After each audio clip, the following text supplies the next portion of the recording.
সুপ্রিয় দর্শক আসসালামু আলাইকুম। আজ তৈরি করছি সঠিক নিয়মে কাঁচা আমের মুরাব্বা। এভাবে করে মুরাব্বাটা তৈরি করলে 1 বছর পর্যন্ত সংরক্ষণ করে খাওয়া যাবে। তৈরি করাও ভীষণই সহজ, খুবই কম সময়ে ঝটপট আপনি এভাবে করে কাঁচা আমের মুরাব্বাটা তৈরি করে নিতে পারবেন। রেসিপি ভালো লাগলে প্লিজ আমার চ্যানেলটিকে সাবস্ক্রাইব করে আমার সাথেই থাকার অনুরোধ রইল। কাঁচা আমের মুরব্বা তৈরি করার জন্য এখানে আমি 500 গ্রাম কাঁচা আম নিয়েছি। এখন আমি আমগুলোকে খুব ভালোভাবে ছুলে নিব, যাতে করে আমের গায়ে কোনো সবুজ অংশ না থাকে। এই ব্যাপারটা আপনারা অবশ্যই একটু খেয়াল করবেন, যাতে করে আমের খোসাটা খুব ভালোভাবে ছাড়িয়ে নেওয়া হয়। আমগুলোকে খুব ভালোভাবে ছুলে নিয়েছি। দেখুন, আমের গায়ে কোনো সবুজ অংশ নেই। এখন আমি আমগুলোকে কেটে নিচ্ছি। আর দেখুন, আমটার ভিতরে হালকা কিছুটা যাতে শক্ত হয়, এদিকটা আপনারা একটু খেয়াল করবেন, যাতে আমটার ভিতরটা একটু শক্ত হয়। আর এখন ভিতর থেকে যে আমের শ্বাস, ওই শ্বাসটাকে বাদ দিয়ে দিলাম।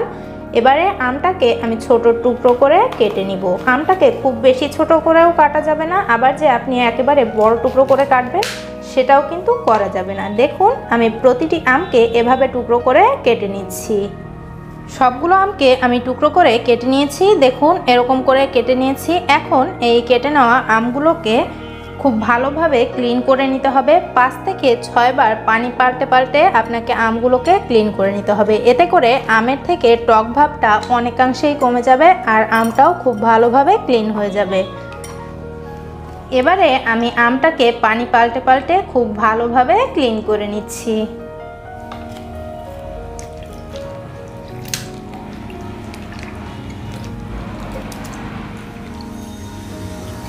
আমটাকে খুব ভালোভাবে ক্লিন করে নিয়ে চলে আসলাম আমগুলোকে একটু ভাপ দিয়ে নেওয়ার জন্য। এজন্য চুলায় একটি কড়াইতে আমি পর্যাপ্ত পরিমাণে পানি দিয়ে পানিটাকে খুব ভালোভাবে গরম করে নিয়েছি। আর এখন এখানে কিছুটা লবণ দিয়ে নেড়েচেড়ে একটু মিশিয়ে নিচ্ছি। লবণটা নেড়েচেড়ে মিশিয়ে নিয়ে এখানে ক্লিন করে নেওয়া আমগুলোকে পানির ভিতরে দিয়ে দিচ্ছি। আর আমগুলোকে দিয়ে 2 থেকে 3 মিনিটের জন্য একটু সিদ্ধ করে নিতে হবে। খেয়াল রাখতে হবে আমগুলো যেন পুরোপুরি সিদ্ধ হয়ে একদম গলে না যায়। আমগুলোকে সিদ্ধ করে নেওয়া হয়ে গিয়েছে। দেখুন, আমি আপনাদেরকে একটা আম তুলে দেখাচ্ছি। দেখুন, একটা কাঁটা চামচের সাহায্যে আপনিও কিন্তু এভাবে চেক করে দেখতে পারেন যে আমটা সিদ্ধ হয়েছে কিনা।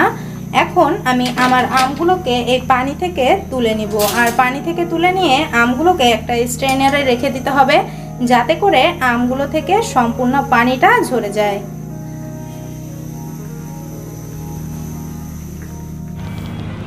এবারে মুরাব্বা তৈরি করার জন্য চিনি শিরাটাকে রেডি করব। এজন্য প্রথমেই এখানে 400 গ্রামের মতো চিনি দিয়ে দিলাম।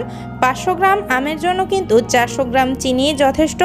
এরপরে এখানে দিয়ে দিচ্ছি কিছুটা পানি। আমাদের চিনি শিরাটা কিছুটা ঘনই হতে হবে, এজন্য প্রথমেই একবারে অনেকটা পানি না দেওয়াই ভালো। এরপরে এখানে দিয়ে দিচ্ছি কিছু গরম মশলা, দিয়ে দিচ্ছি 2 টুকরো দারচিনি আর 2টো এলাচ। এলাচের মুখটা আমি কিছুটা ফাটিয়ে দিয়েছি, এতে করে খুবই সুন্দর একটা সুঘ্রাণ আসবে। আপনারাও চেষ্টা করবেন এই দুটো জিনিস দেওয়ার জন্য।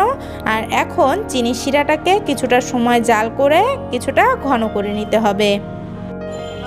কিছুটা সময় জাল করে নেওয়ার পরে চিনি শিরাটাকে আপনি 2টো আঙ্গুলে নিয়ে এভাবে একটু চেক করে দেখবেন। যদি দেখেন একটা তারের মতো হচ্ছে, তাহলে বুঝতে হবে যে চিনি শিরাটা রেডি হয়ে গিয়েছে।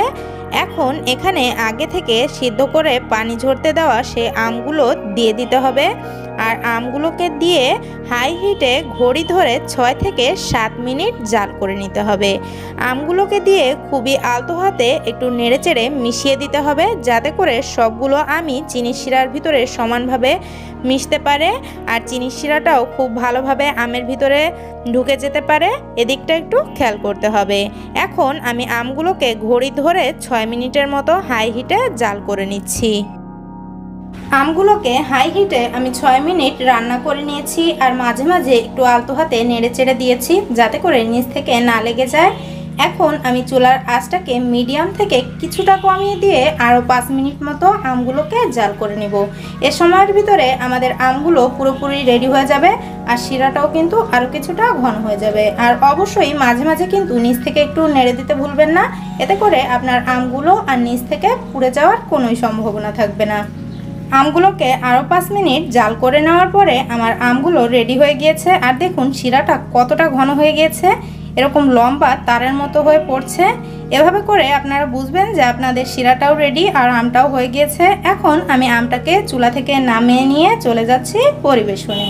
মুরাব্বাটাকে চুলা থেকে নামিয়ে আমি একটা সার্ভিং প্লেটে সার্ভ করে নিয়েছি।